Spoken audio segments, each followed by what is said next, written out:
manusia, orang yang hebat bukanlah yang gagah perkasa. Dalam dunia manusia, yang hebat bukan yang tampan rupawan dan cantik cerita.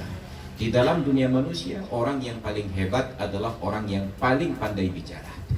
Makanya sejarah kita di Indonesia sudah punya 7 orang presiden, tidak ada satupun yang sanggup mengalahkan karisma dan aura dari presiden yang pertama. Padahal yang pertama dari sisi ilmu beliau bukan S3, hanya S1, bukan pakar komunikasi, hanya insinyur saja. Presiden yang kedua jenderal, presiden yang ketiga seorang profesor doktor, presiden yang keempat baru seorang ibu rumah tangga, presiden berikutnya seorang jenderal, baru sekarang kita dapatkan seorang insinyur lagi. Tapi insinyur yang terakhir tidak pernah sama dengan insinyur yang pertama. Kenapa? Karena insinyur yang pertama punya aura, kemampuan untuk menghipnotis.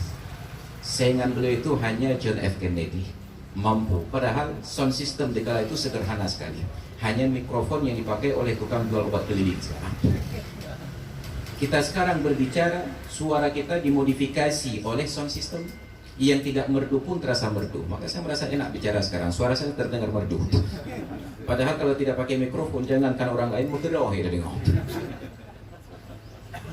Maka keterampilan berbicara ini harus diupayakan agar benar-benar terwujud. Makanya di dalam Islam diajarkan oleh Al-Quran untuk berbicara dari 114 surat, sebahagian besarnya diawali dengan pujian. Alhamdulillah, sabbahalillah, yusabbihulillah.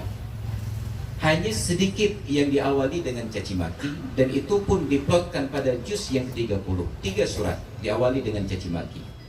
Wailun lil mutaffifin, celakalah orang-orang yang curang. Wailun likulli humazatil lumazah, celakalah setiap para pembisik dan pencela. Maka pembisik ini paling berbahaya.